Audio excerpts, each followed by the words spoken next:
Welcome back to another story on Infidelity Tales Lab. Before we begin, tell us, where in the world are you watching from? Now, let's dive into today's story. Chapter 1, The Collapse. Doug Woods had always prided himself on being unshakable.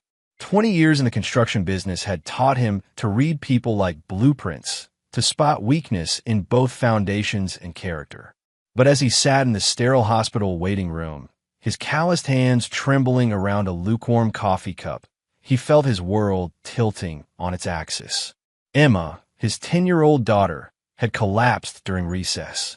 The school nurse called it a sudden episode, whatever that meant. One moment she was laughing with her friends on the playground, the next she was unconscious on the asphalt. Doug had dropped everything, leaving his construction crew mid-pour on the Henderson project, and raced to Mercy General Hospital. The emergency room doctor, a tired-looking woman in her 50s, had taken Emma back for tests immediately. That was 2 hours ago. Doug checked his phone for the 100th time. No word from Tanya, his wife of 12 years. She wasn't answering her calls, and her location services showed she was at the Riverside Mall, probably shopping again, oblivious to the crisis. Mr. Woods?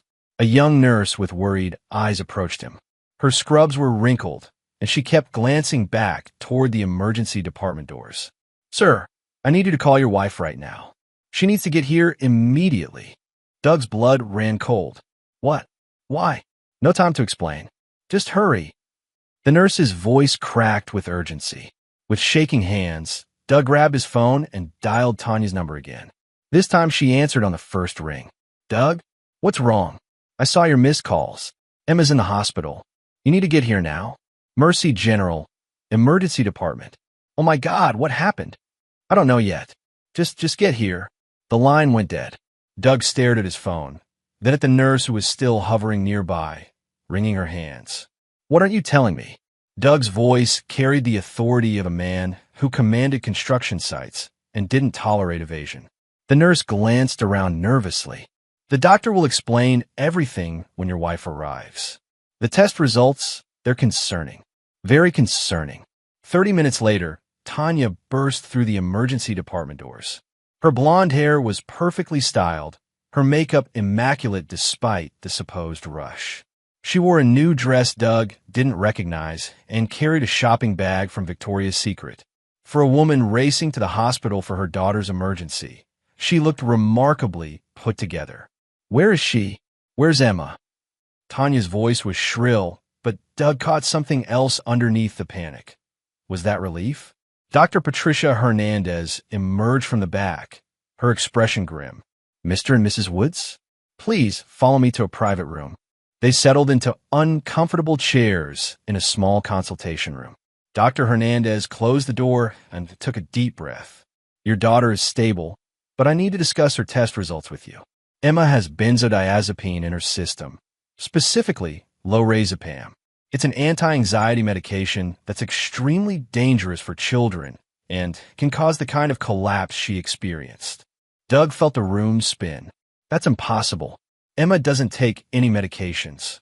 Dr. Hernandez pulled out a chart. The levels are significant, suggesting regular exposure over several weeks, possibly months. This isn't accidental ingestion. Someone has been giving this to your daughter deliberately. Tanya's face went white, but Doug noticed her hands clench. Not the reaction of a confused mother, the reaction of someone caught. I don't understand, Tanya stammered. Who would do such a thing? That's what we need to determine, Dr. Hernandez continued. I'm required by law to report this to Child Protective Services and the police. This appears to be a case of child endangerment, possibly poisoning. Doug's mind raced. Lorazepam. He knew that name. He'd seen it before, recently. Where?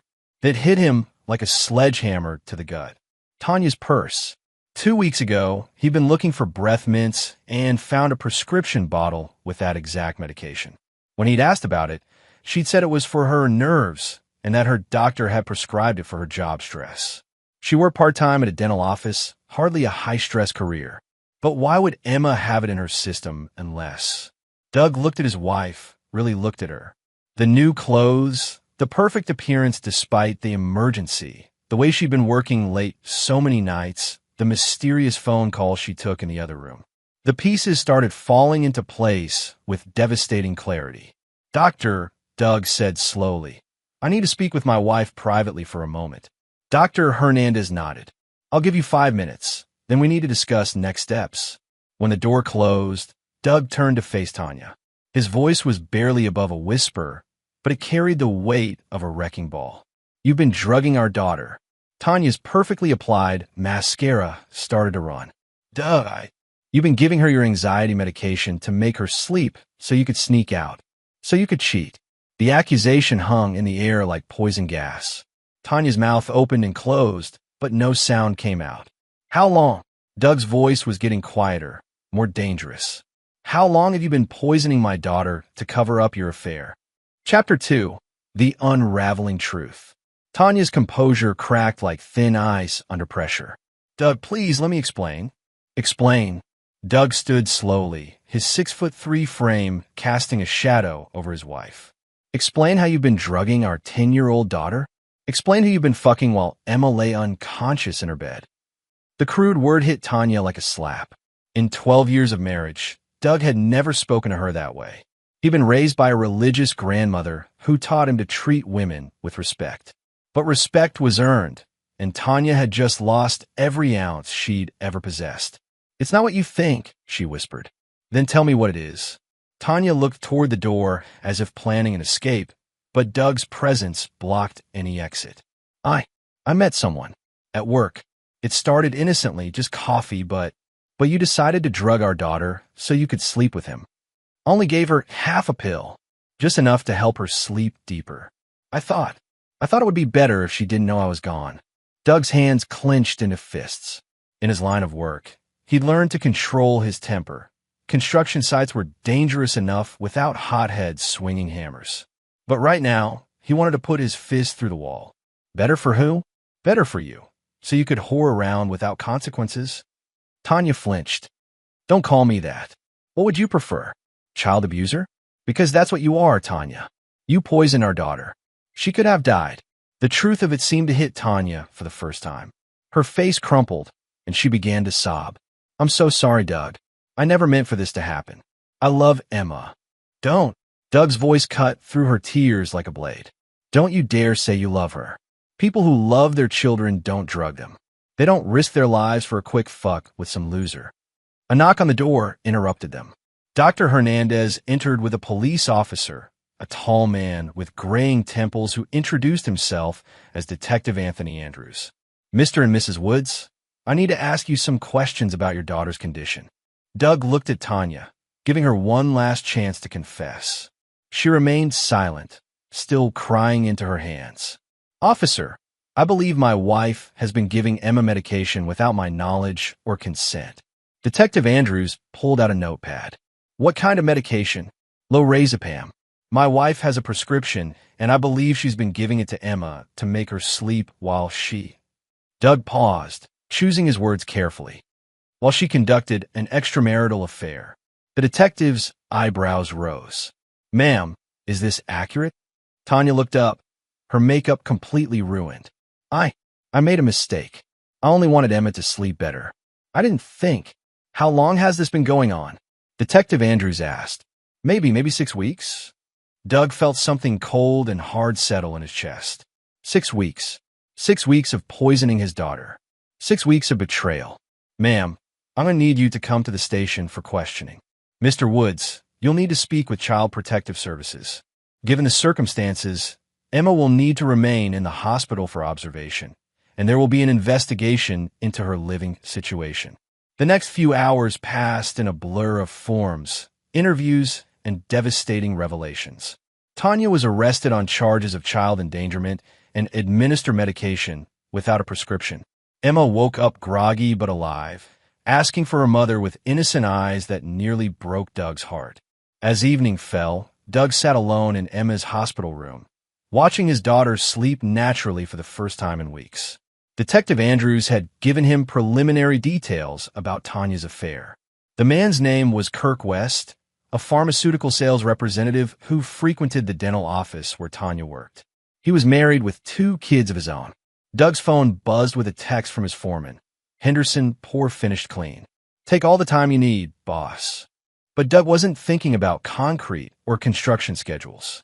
He was thinking about Kirk West, about Tanya, and about the fact that Emma could have died because two selfish adults couldn't keep their hands off each other. Doug Woods had built his reputation on delivering exactly what was promised when it was promised. He'd never broken a contract, never left a job half-finished, never failed to collect on a debt. And right now, Tanya and Kirk West owed him everything. Chapter 3. Building the Foundation. 3 days later, Doug sat in his lawyer's office, signing temporary custody papers for Emma. The sterile conference room smelled of leather and old coffee, but it felt more welcoming than his own home had in recent months. His attorney, Francis Brennan, was a sharp-eyed man in his 60s who'd handled Doug's business contracts for years. The good news is that with Tanya's arrest and confession, you'll likely get full custody, Francis said, sliding papers across the mahogany table. The bad news is that this is going to get messy.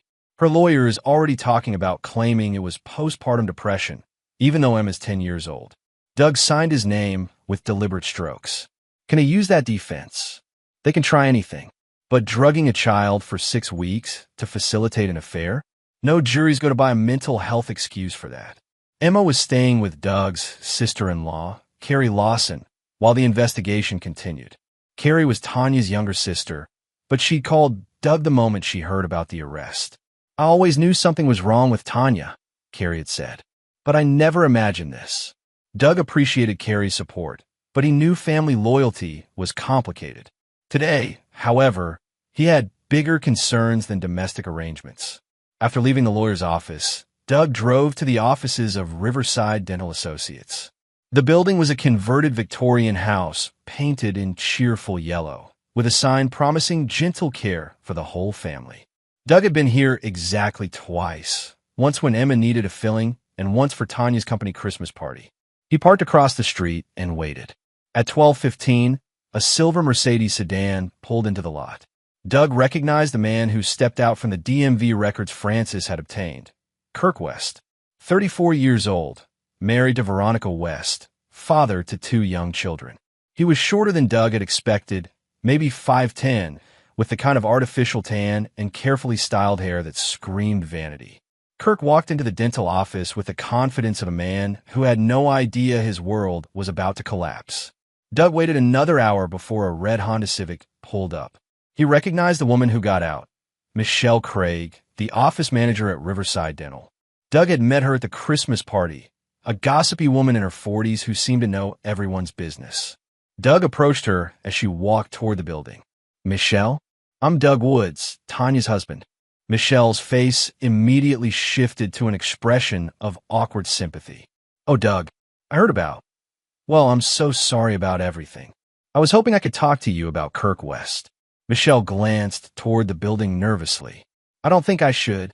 My daughter almost died because of what he and my wife were doing. Doug's voice carried the weight of controlled fury. I'm not asking you to betray confidences. I'm asking you to help me understand how long this has been going on. Michelle looked around the parking lot, then sighed. There's a coffee shop around the corner. Meet me there in 20 minutes. 20 minutes later, Doug sat across from Michelle in a booth at Hometown Cafe. She stirred her latte nervously while glancing at the door. Kurt's been coming to our office for about 8 months, she began. He's a pharmaceutical rep, so we see him regularly. But about 2 months ago, I noticed he started scheduling his visits specifically when Tanya was working. What did you notice? They would talk for long periods, supposedly about dental supplies, but I could tell it was personal. Then Kirk started bringing Tanya coffee, small gifts. She began dressing differently, wearing more makeup. Doug felt his jaw tighten. Did anyone else notice? Dr. Stafford mentioned it to me. He was concerned about maintaining professional boundaries, but before he could address it, Tanya started calling in sick more often. How often? 2 or 3 times a week for the past month.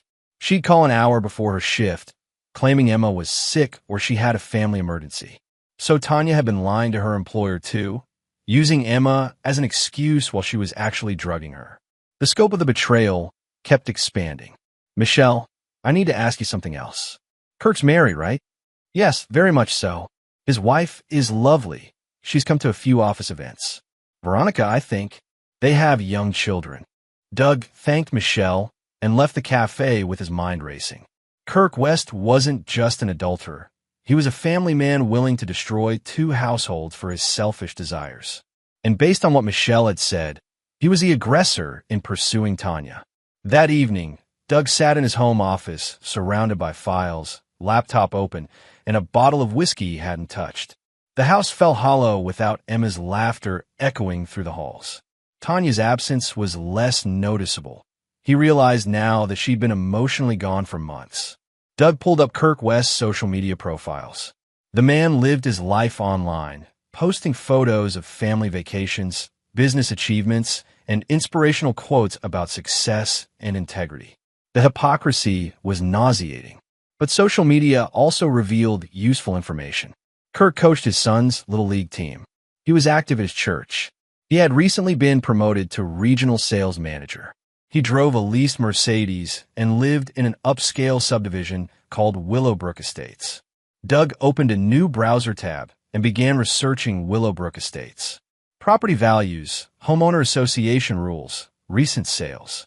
Then he looked up Kirk's employer, Meridian Pharmaceuticals. By midnight, Doug had compiled detailed profiles on both Kirk and Tanya. Their routines, their weaknesses, their pressure points. He'd learned that Kirk's wife, Veronica, was a pediatric nurse who worked at the children's hospital. She would be devastated to learn her husband was involved in drugging a child. Doug had built his construction business by understanding that every project required careful planning, quality materials, and precise execution. Revenge, he was learning, required the same approach. He opened a new document on his laptop and began typing. Project, Justice Phase 1. Intelligence Gathering, Complete Phase 2. Asset Positioning Phase 3. Execution. Doug had always been a methodical man. He built foundations that lasted decades, structures that could withstand storms and time. What he was planning for Kirk West and Tanya would be built the same way, carefully, thoroughly, and permanently. The only difference was that instead of building something up, he was going to tear their lives down, brick by brick, until nothing remained but rubble. Chapter 4. Gathering the Crew. Doug had learned long ago that the most complex construction projects required specialized subcontractors. Demo work needed explosive experts, electrical required licensed electricians, and plumbing demanded someone who understood pressure and flow. His current project, dismantling Kirk West and Tanya's lives, would require equally specialized help. His first call was to Garrett Jordan, a private investigator who'd helped Doug verify the backgrounds of potential business partners. Garrett was a former police detective who'd left the force after 20 years, trading his badge for the more lucrative world of private investigation. They met at a diner on the outskirts of town, the kind of place where truckers stop for coffee and nobody asked questions about quiet conversations in corner booths. "I heard about Tanya," Garrett said without preamble as he slid into the booth across from Doug. "Word travels fast in law enforcement circles." "Then you know why I'm here." Garrett studied Doug's face. "I know you're probably thinking about doing something stupid. I'm hoping you're smart enough to let the system handle this." "The system?" Doug's laugh was bitter. "The system will give Tanya probation and therapy. Kirk West will get a slap on the wrist, if that. Meanwhile, my daughter almost died. So what are you thinking?" Doug leaned forward. "I want everything on Kirk West. Bank records, phone logs, travel history, medical records, business dealings.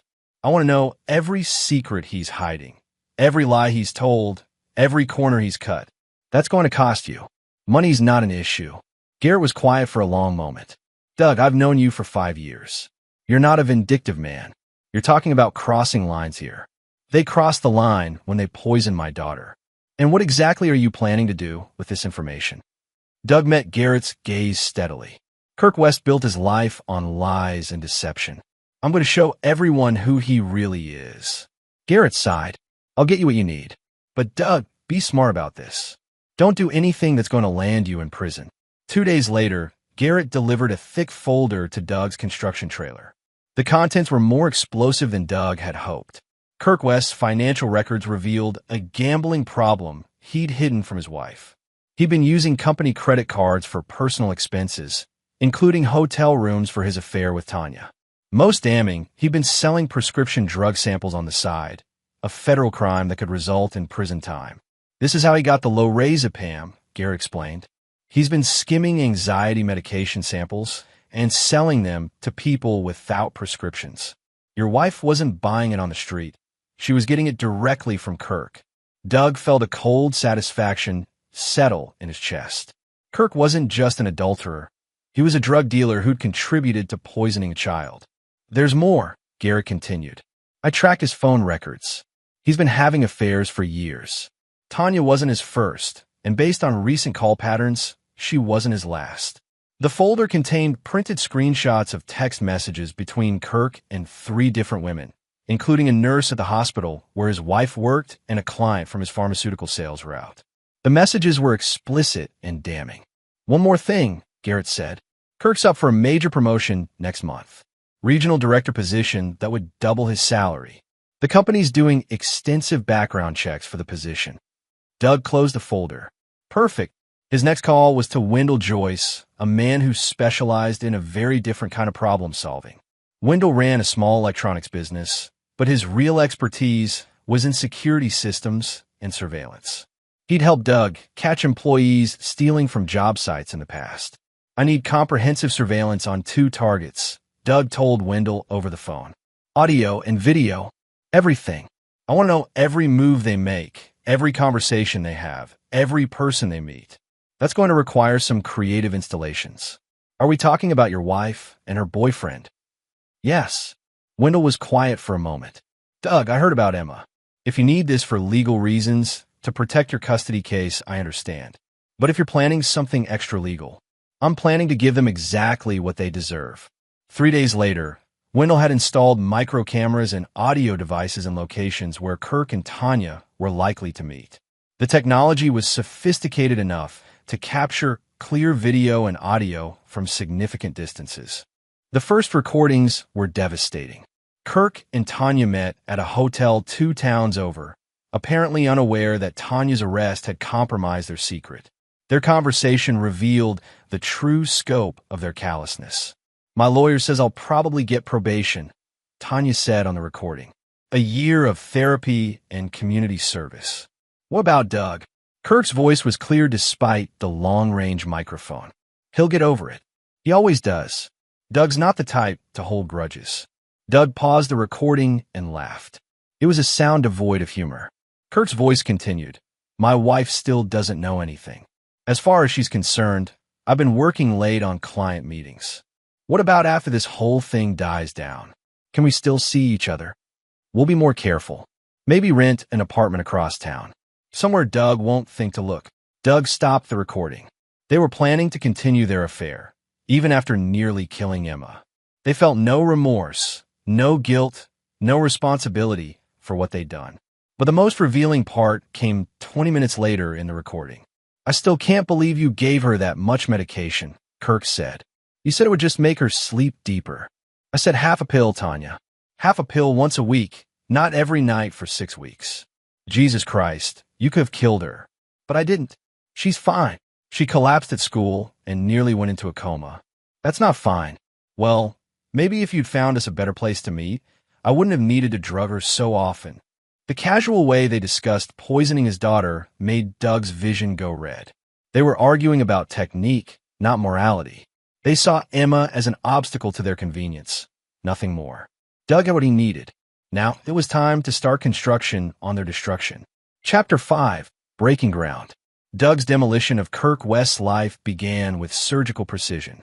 He'd learned in construction that the most effective way to bring down a structure was to remove its critical support points, then let gravity do the work.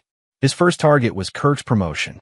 Doug used an untraceable email account to send Meridian Pharmaceuticals' corporate compliance department a package containing Kirk's financial records, documentation of his unauthorized use of company credit cards, and evidence of his illegal prescription drug sales. The email was professionally written, presenting the information as coming from a concerned employee who wished to remain anonymous. Doug included enough corroborating evidence to make the allegations impossible to ignore. Within 48 hours, Kirk West was suspended pending investigation. Doug learned about the suspension from Michelle Craig, who mentioned during a chance encounter at the grocery store that Kirk had canceled all his appointments for the week. He seemed really shaken up, Michelle said. Word is there's some kind of corporate investigation. The second phase targeted Kirk's marriage. Doug had Wendell deliver a package to Veronica West's workplace at the Children's Hospital. The package contained printed copies of Kirk's text messages with multiple women, hotel receipts, and photographs from the surveillance equipment showing Kirk entering hotel rooms with various women, including Tanya. Doug had been careful to edit out any images that might identify Emma or compromise his daughter's privacy. This wasn't about his family. It was about Kirk's. The package included a note. Your husband has been having affairs for years. He's also been selling prescription medications illegally. I thought you deserved to know the truth. Doug watched from across the street as Veronica West opened the package in the hospital parking lot during her lunch break. Even from a distance, he could see her face change as she processed what she was seeing. She sat in her car for nearly an hour, going through every piece of evidence. When she finally started her car, she drove straight to Kirk's office. Garrett's contacts in the police department confirmed that Veronica West had filed for divorce that afternoon and obtained a restraining order requiring Kirk to stay away from their home and children. She also turned over evidence of his prescription drug dealing to the DEA, Garrett told Doug. Kirk's looking at federal charges now. But Doug wasn't finished. Phase 3 was the most personal. Using information from Kirk's social media posts, Doug learned that Kirk coached his 8-year-old son's Little League team and was scheduled to coach a game that Saturday. Doug arrived at the baseball field early, wearing a baseball cap and casual clothes that made him blend in with the other parents. He waited until Kirk arrived, then approached him near the dugout. Kirk West. Kirk turned, his face haggard from 3 days of professional and personal crisis. Yeah, I'm Doug Woods, Tanya's husband. Kirk's face went white. He glanced around at the other parents and children nearby. Look, man, this isn't the place. You're right, Doug said quietly. This isn't the place for a man who drugs children to be around kids. I never. You provided the medication. You told my wife how much to give Emma. You turned my daughter into collateral damage for your sick games. Kirk tried to back away, but Doug stepped closer. At 6'3" and 200 pounds of muscle built by 20 years of physical labor, Doug was an intimidating presence. Your life is over, Doug said in a voice only Kirk could hear. Your job is gone. Your wife has left you. Federal agents are going to arrest you for drug dealing. But that's just the beginning. What do you want? Kirk's voice cracked. I want you to understand something. Every day, for the rest of your pathetic life, you're going to remember that you almost killed an innocent child because you couldn't keep your dick in your pants. And every time you think about trying to rebuild your life, I'm going to be there to remind people exactly who you are. Doug pulled out his phone and showed Kirk the screen. It displayed a website, KirkQuestTruth.com, featuring Kirk's photo and a detailed timeline of his crimes, complete with court documents, police reports, and surveillance photos. This goes live tonight, Doug said. Search engines, social media, everywhere. Every future employer, every potential romantic partner, every neighbor and every place you try to live will know exactly what kind of man you are. Kirk stared at the phone in horror. You can't do this. This is harassment. I'll sue you. With what money? You're going to be unemployed and paying for lawyers for years. And good luck finding a lawyer who wants to defend a man who helped poison a child.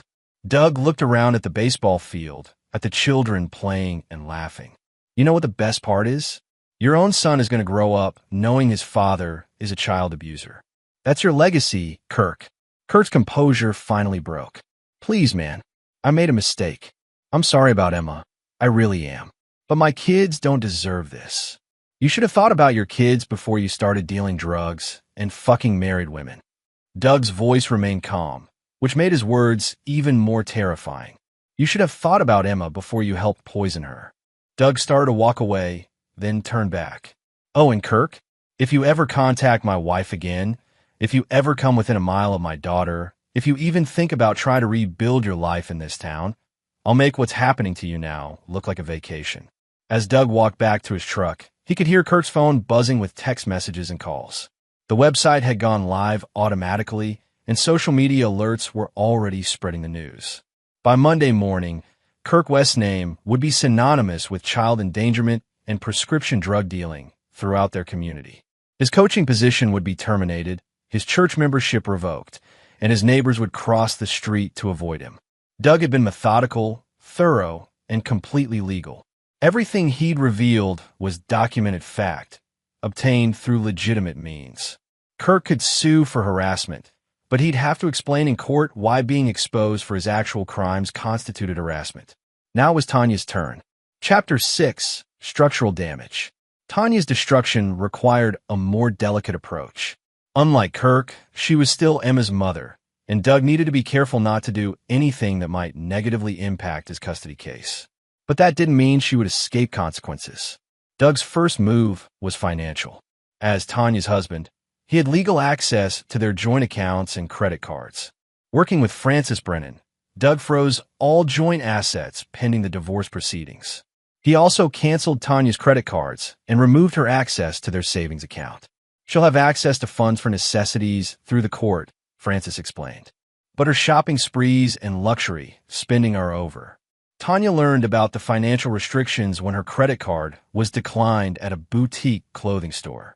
Doug knew this because Wendell's surveillance equipment had captured her embarrassed and angry phone call from the store parking lot.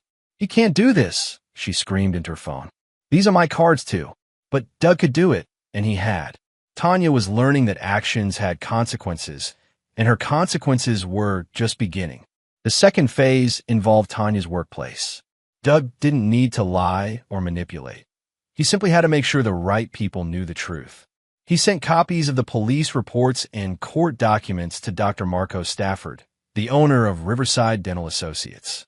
The package included a professionally written letter. "Dr. Stafford, I thought you should be aware of legal proceedings involving your employee, Tanya Woods.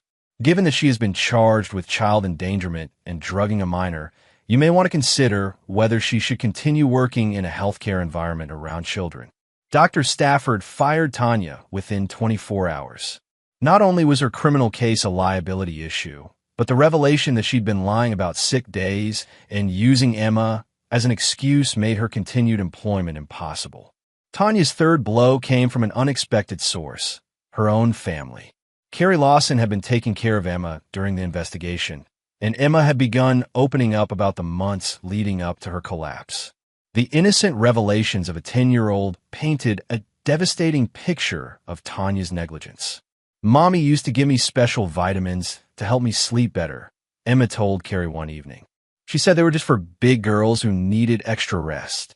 "How often did Mommy give you these vitamins?" Carrie asked gently. "Every night before bed. But sometimes I felt really sleepy during the day too. My teacher asked if I was getting enough sleep, but I told her about the special vitamins and she looked worried." Carrie called Doug immediately. "The school knew something was wrong," she said. Emma's teacher noticed she was unusually drowsy and asked about her sleep schedule. Emma told her about the vitamins months ago. Doug felt his anger reignite. The school had been concerned enough to ask questions, which meant Tanya's drugging of Emma had been noticeable to trained professionals. Yet Tanya had continued the abuse for weeks afterward. Armed with this new information, Doug visited Emma's school and spoke with her teacher, Mrs. Charlotte Rhodes. She confirmed that she'd noticed Emma's excessive drowsiness and had documented her concerns. "I filled out incident reports 3 times, Mrs. Rhodes explained. Emma would fall asleep during lessons, which was very unusual for her. She's normally one of our most energetic students. Did you report this to anyone?" "I spoke with the school nurse and the principal. We discussed calling child services, but Emma always said she was just tired from staying up late reading. We decided to monitor the situation." Doug obtained copies of the incident reports, which provided additional evidence of Tanya's prolonged abuse. The reports were dated over a 6-week period, corroborating the timeline established by Emma's blood tests. But the most damaging revelation came from Carrie herself. "Doug, I need to tell you something," Carrie said during one of their meetings to discuss Emma's care. "I knew Tanya was having an affair." Doug felt his world shift again. "How did you know?" "She asked me to lie for her about 2 months ago. She said if you ever called looking for her, I should tell you she was with me. She claimed she was planning a surprise for your anniversary and needed an alibi. Why didn't you tell me?" Carrie's eyes filled with tears. Because I believed her. She's my sister, and I thought she was trying to do something nice for you. I had no idea she was drugging Emma. The betrayal ran deeper than Doug had imagined. Not only had Tanya been poisoning their daughter and cheating on their marriage, but she'd manipulated her own family into being accomplices. Carrie had been scheduled to testify as a character witness for Tanya during the custody hearing. Instead, she would now testify about Tanya's manipulation and deception. I can't support what she's done, Carrie told Doug. Emma is my niece, and her safety comes first. Tanya made her choices. The final phase of Tanya's demolition was social. Doug didn't need to spread rumors or lies. He simply had to ensure that the truth was widely known.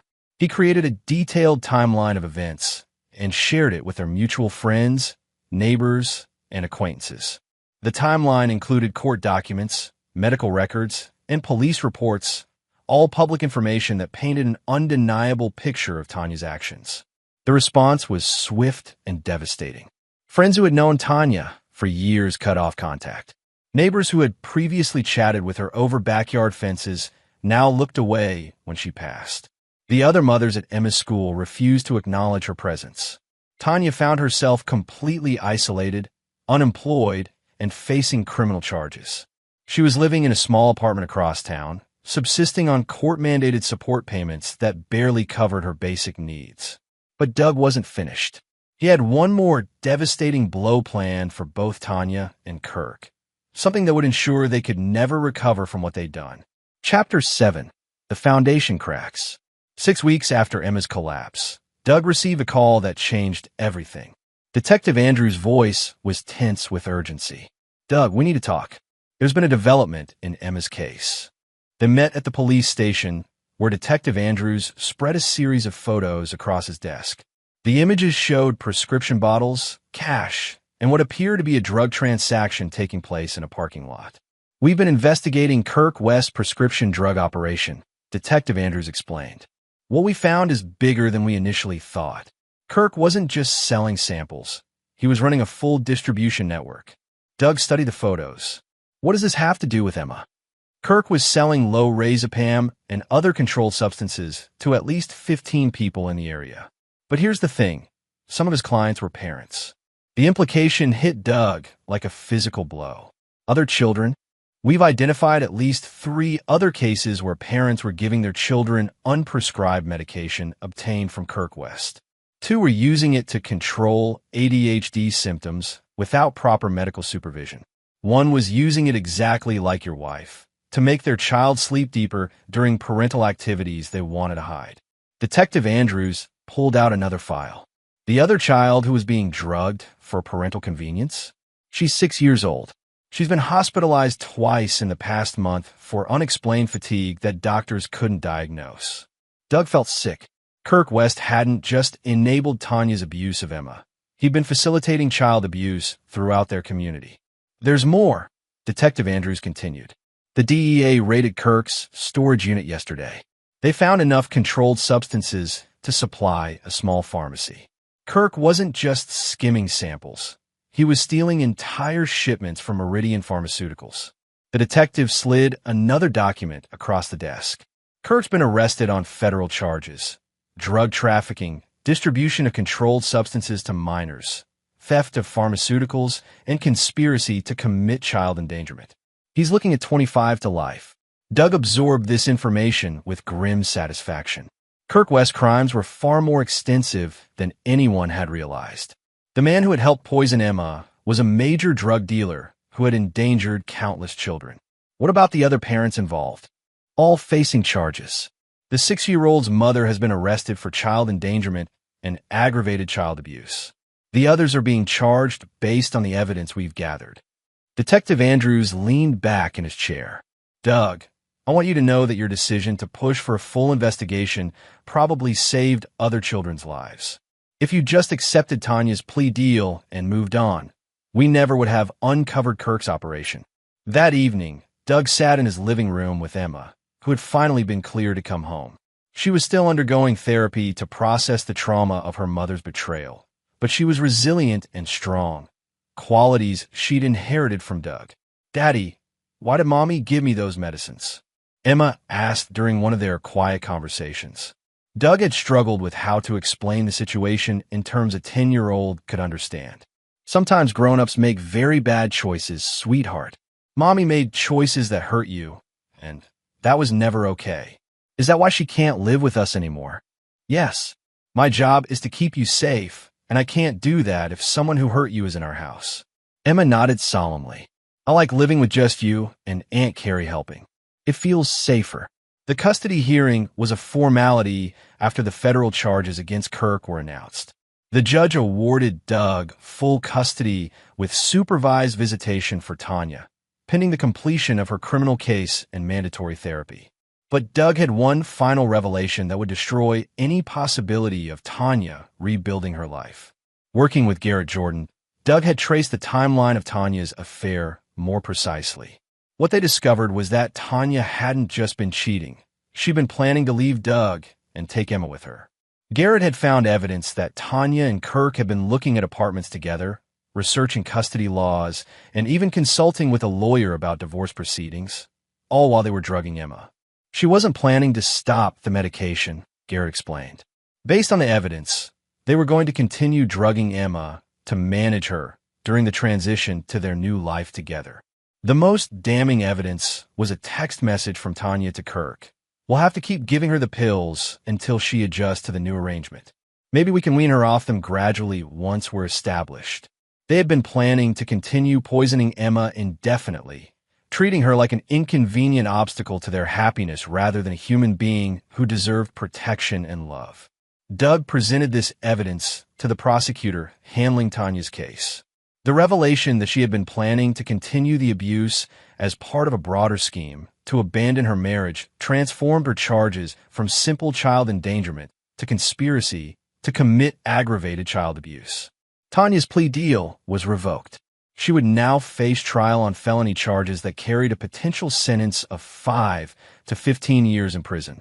When Tanya learned about the additional charges, she made one final desperate attempt to contact Doug. She called him from jail, begging for mercy. Doug, please. I know I made mistakes, but Emma is my daughter. I love her. I never meant for any of this to happen. Doug's response was cold and final. You stopped being Emma's mother the first time you poisoned her. You're nothing to us now. Please don't let them send me to prison. Emma needs her mother. Emma needs someone who protects her, not someone who hurts her. You had 12 years to be her mother, and you chose to be her abuser instead. Doug, I'm begging you. Save your begging for the judge. You're going to need it. Doug hung up and blocked Tanya's number. He had no interest in her pleas for mercy. She'd shown no mercy to Emma, and she would receive none from him. Chapter 8, Controlled Demolition. The trial began on a crisp October morning, 6 months after Emma's collapse. Doug sat in the gallery wearing his best suit, watching as Tanya was led into the courtroom in handcuffs. She looked smaller than he remembered, diminished by months of incarceration and legal proceedings. Kirk West was scheduled to be tried separately on federal charges, but his case had already made headlines throughout the region. Pharmaceutical REP-operated major drug ring, read the newspaper Doug had saved from the morning Kirk's arrest was announced. Tanya's defense attorney, a court-appointed lawyer named Pat Larson, had attempted to negotiate another plea deal, but the prosecutor was no longer interested in leniency. The evidence was overwhelming, and the additional charges related to Tanya's conspiracy with Kirk had eliminated any possibility of mercy. The prosecution's case was methodical and devastating. Dr. Hernandez testified about Emma's condition when she arrived at the hospital, explaining how close Emma had come to a potentially fatal overdose. Detective Andrews presented the timeline of abuse and the evidence of premeditation. Carrie Lawson's testimony was particularly damaging. She explained how Tanya had manipulated her into providing false alibis, and how Emma's innocent revelations had exposed the extent of the abuse. My sister asked me to lie for her, Carrie said from the witness stand. She told me it was for a surprise she was planning for Doug. I believed her because I trusted her. I never imagined she was using my lies to cover up the fact that she was drugging my niece. The defense tried to argue that Tanya was a victim of Kirk West's manipulation, portraying her as a naive woman who had been led astray by a sophisticated criminal. But the prosecution's evidence painted a different picture. Text messages between Tanya and Kirk showed that she had been an active participant in planning their affair and had enthusiastically embraced the idea of drugging Emma to facilitate their meetings. In several messages, Tanya had actually suggested increasing Emma's dosage when the child showed signs of waking up too early. The most damning evidence came from the surveillance recordings Wendell had captured. The jury listened in horrified silence as Tanya and Kirk discussed Emma's condition with casual indifference. "She's fine," Tanya's voice echoed through the courtroom. "She's just sleeping better than usual. Maybe if you'd found us a better place to meet, I wouldn't have needed to drug her so often," the recording continued. Doug watched the jury's faces as they processed the casual way Tanya discussed poisoning her daughter. Several jurors were visibly disturbed, and one woman was wiping away tears. When it came time for victim impact statements, Doug took the stand. "Emma is 10 years old," he began, his voice steady despite the emotion underneath. "She should be worried about homework and playground games and which friends to invite to sleepovers. Instead, she's in therapy trying to understand why her mother poisoned her." Doug looked directly at Tanya as he continued. "The defendant stole 6 weeks of my daughter's childhood. She put Emma's life at risk for the sake of sexual gratification. She turned our home into a place where Emma wasn't safe, even in her own bed. But the worst part isn't what she did, it's how she did it. She looked Emma in the eye every night and gave her poison while telling her it was medicine to help her feel better. She violated the most basic trust between a parent and child." Doug's voice grew harder. "The defendant has shown no genuine remorse. Even after Emma's hospitalization, she continued meeting with her accomplice to plan their future together. She saw Emma's suffering as a minor inconvenience, not a tragedy she had caused." He paused, gathering his thoughts. "Emma is a survivor. She's strong and brave and resilient. She will recover from this and live a full, happy life. But she will do it without the person who was supposed to protect her, because that person chose to hurt her instead." Doug stepped down from the witness stand without looking at Tanya again. He had said everything he needed to say. The jury deliberated for less than 3 hours. They found Tanya guilty on all counts: aggravated child endangerment, conspiracy to commit child abuse, administration of controlled substances to a minor, and child abuse resulting in bodily harm. During sentencing, Judge Nicholas Roth addressed Tanya directly. "Mrs. Woods, I have presided over criminal cases for 15 years, and I have rarely seen such a callous disregard for a child's welfare.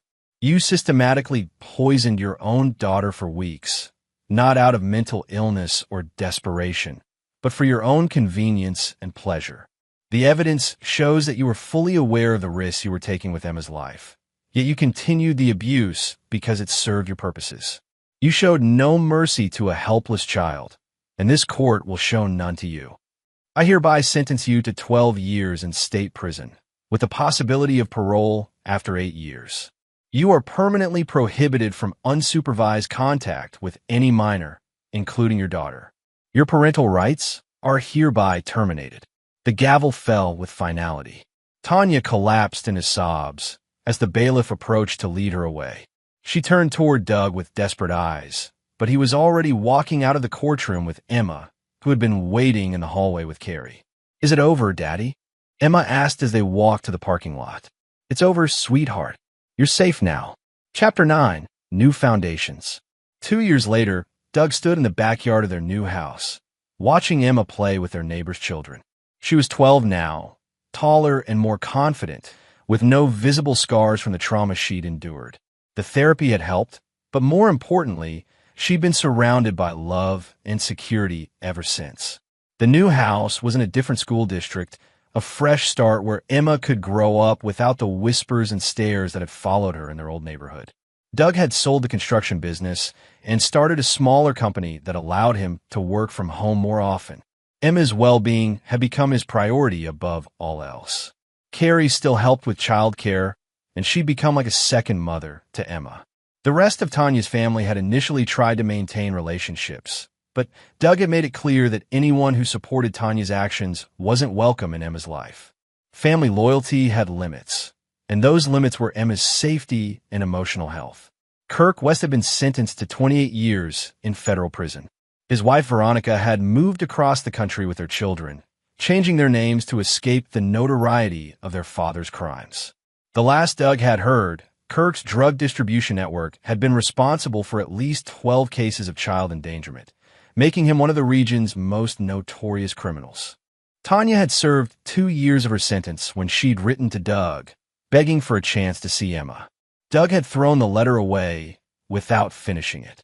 Emma had never asked about her mother, and Doug wasn't going to volunteer information that might upset her healing process.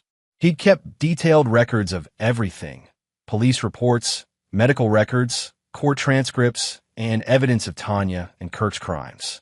If Emma ever wanted to know the full truth about what happened, he would share it with her when she was old enough to process it. But that would be Emma's choice, not his. The website exposing Kirk West remained active, updated with news of his conviction and sentencing.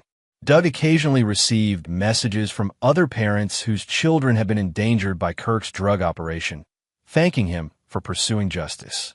The investigation that started with Emma's case had ultimately protected dozens of other children. Doug's phone buzzed with a text from Francis Brennan. Tanya's parole hearing is next month. Thought you should know. Doug deleted the message without replying. Tanya would likely be denied parole. Her crime involved a child, and she'd shown no genuine remorse during her incarceration. Even if she were released, the restraining orders and terminated parental rights meant she could never legally contact Emma. But Doug was prepared regardless. He'd built a new life for himself and Emma based on honesty, security, and unconditional love. Nothing Tanya could do would ever threaten that foundation again. "Daddy, come play with us." Emma called from the swing set Doug had installed the previous summer. Doug walked over and pushed Emma's swing, listening to her laughter echo through the afternoon air. This was what mattered. Not revenge or justice or punishment, but the simple joy of a child who felt safe and loved. "Higher, Daddy." Doug pushed harder, sending Emma soaring toward the sky. She squealed with delight, her face bright with happiness and trust. Some people might say Doug had been too harsh, too unforgiving in his pursuit of justice. They might argue that Tanya deserved compassion or second chances, that Kirk West's punishment was excessive. But those people hadn't sat in a hospital room watching their child struggle to survive after being poisoned by the person who was supposed to protect her. They hadn't heard recordings of 2 adults casually discussing drugging a child, as if she were an inconvenient pet. Doug had promised Emma that he would keep her safe, and he'd kept that promise. Tanya and Kirk had made their choices when they decided that their selfish desires were more important than a child's life. Now, they were living with the consequences of those choices. Emma jumped off the swing and ran to hug Doug's legs. "I love you, Daddy. I love you too, sweetheart. Forever and always." Doug looked at the house he'd built for them, not just the physical structure, but the life they'd created together. It was built on solid ground, with materials that would last, constructed to withstand any storm. Some foundations, once cracked, could never be repaired, but new ones could be built, stronger and more beautiful than what came before.